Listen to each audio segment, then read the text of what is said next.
Qu'est-ce que tu fais? Maintenant, il va se méfier. Tu ne tires. Tu ne tires que quand je te dis que tu peux tirer. Je suis désolé.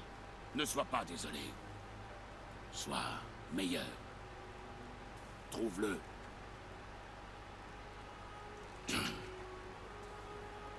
Trouve-le.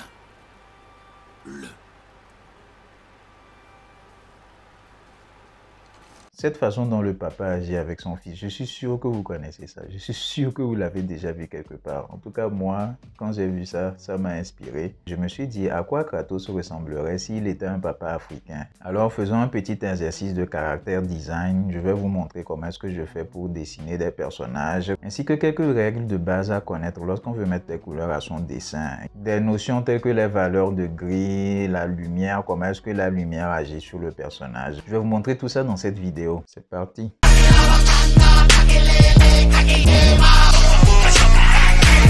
Salut et bienvenue sur Pure World. Ici on parle de manga et de jeux vidéo tout en partant à la découverte des cultures africaines. Si ce genre de thématique te plaît, n'hésite pas à mettre un pouce bleu, à t'abonner et à partager la vidéo autour de toi pour que d'autres personnes puissent nous rejoindre.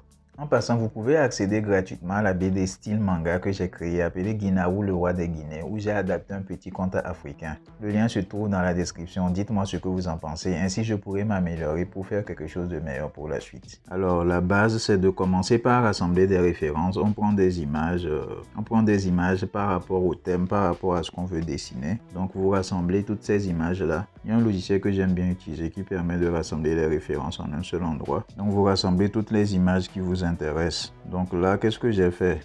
J'ai pris une image de Kratos. J'aime bien sa posture. Donc je vais partir de ça. Là, il s'agit d'une image de l'équipe olympique du Burkina Faso. Bon, je ne me rappelle plus c'était dans quel pays les Jeux olympiques. Mais j'aime bien leur tenue. Ils portent du faso d'Anfani. Ce qui fait que c'est beaucoup plus en accord avec notre thème. Donc j'aime bien cette tenue. Donc on va mettre ces vêtements à Kratos. Et la hache, vu qu'il a une hache nordique, j'ai préféré utiliser un truc plus en accord avec le thème. Là, il s'agit d'une hache que j'ai trouvé sur Google Images.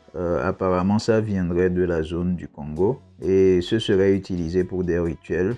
J'ai pas trop d'informations dessus, mais c'est beaucoup plus intéressant. Et là, pour la dernière image, c'est une référence d'un gars qui s'appelle Tito Victor, si je me rappelle bien. Le gars, il fait des valeurs de gris de façon claire et nette. Tu comprends bien d'où vient la lumière, où se trouvent les ombres, et c'est beaucoup plus clair. J'aime bien ce genre de référence parce que ça va nous servir quand on devra mettre les couleurs après. Vous allez bien comprendre tout à l'heure quand on y sera. Donc voilà que nous avons des bonnes références. Là, on peut commencer en même temps par dessiner. Donc pour commencer, on fait d'abord une ligne d'action pour montrer le mouvement du personnage. Là, je fais des formes de base. Il faut bien comprendre l'anatomie humaine pour arriver à le faire. Là, on simplifie les formes. Pour arriver à avoir le gabarit général du personnage, il faut faire attention aux proportions. Je me dis que Kratos doit avoir entre 1,80 m et 2 m à peu près. Donc pour avoir des proportions assez justes, le corps entier doit faire à peu près 8 fois la tête. Et là, vous voyez, pour les autres parties du corps, ce sont des formes simples que j'utilise, c'est-à-dire des cylindres, des cercles, des sphères. Et après, maintenant, on complexifie petit à petit. Comme je vous l'ai dit, il faut beaucoup pratiquer l'anatomie humaine. Il faut la connaître, il faut la comprendre. Et après, on va sur les détails petit à petit.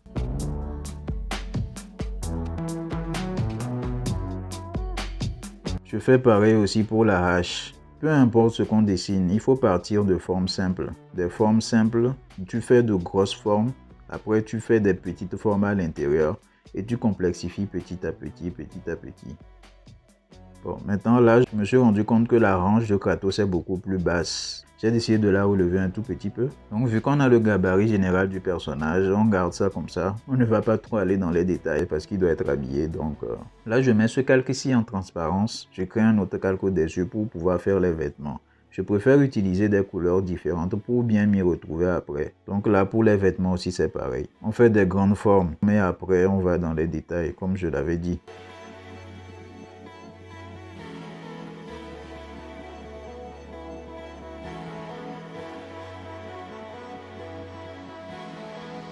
Après maintenant, je vais passer à la ligne pure que voici. Donc je mets tout en transparence. Et au-dessus maintenant, je fais le truc de façon beaucoup plus propre.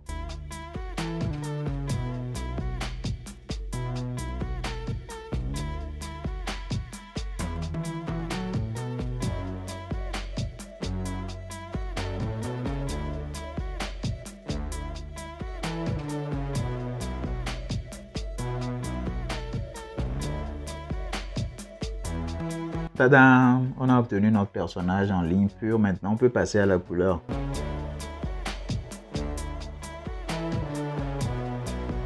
Avant de passer à la couleur proprement dite, il faut d'abord faire les valeurs de gris. Les valeurs de gris permettent de comprendre au fait d'où vient la lumière, quelles sont les ombres du personnage. Ça te permet de ne pas te tromper après pour les couleurs. En tout cas, c'est bien de passer par cette étape quand on est toujours en apprentissage pour mieux comprendre comment ça fonctionne. Quand on est beaucoup plus expérimenté, on peut passer cette étape parce qu'on comprend bien comment est-ce que ça fonctionne.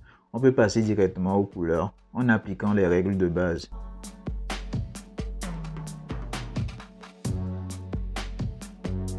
J'ai fait des flèches pour représenter d'où vient la lumière. Là, j'utilise une couleur proche du blanc pour pouvoir montrer la lumière, d'où vient la lumière, et la représenter sur le personnage, sur les vêtements et tout. Ensuite, je vais passer aux ombres.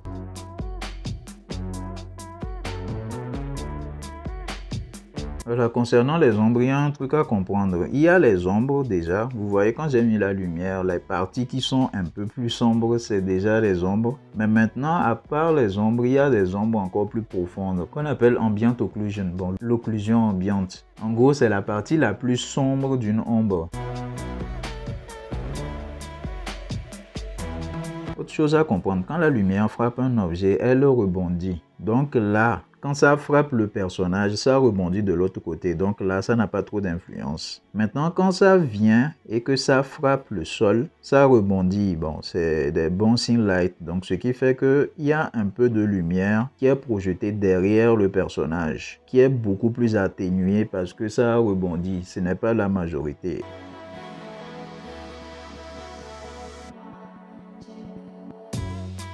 Après avoir fait tout ça, on a notre personnage en valeur de gris. Là, vous voyez bien, il y a les lumières qui sont bien représentées sur lui, ainsi que les différentes ombres. Là, maintenant, on peut passer aux couleurs.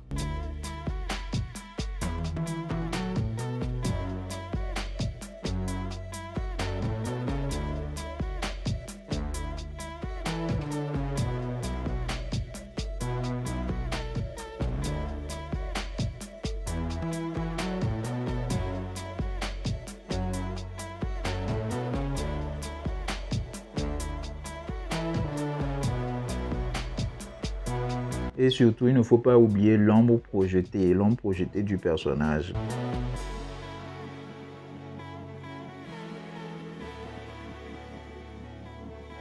Et maintenant, j'ajoute quelques FX, quelques effets spéciaux pour rendre ça beaucoup plus shine, beaucoup plus intéressant, beaucoup plus clean.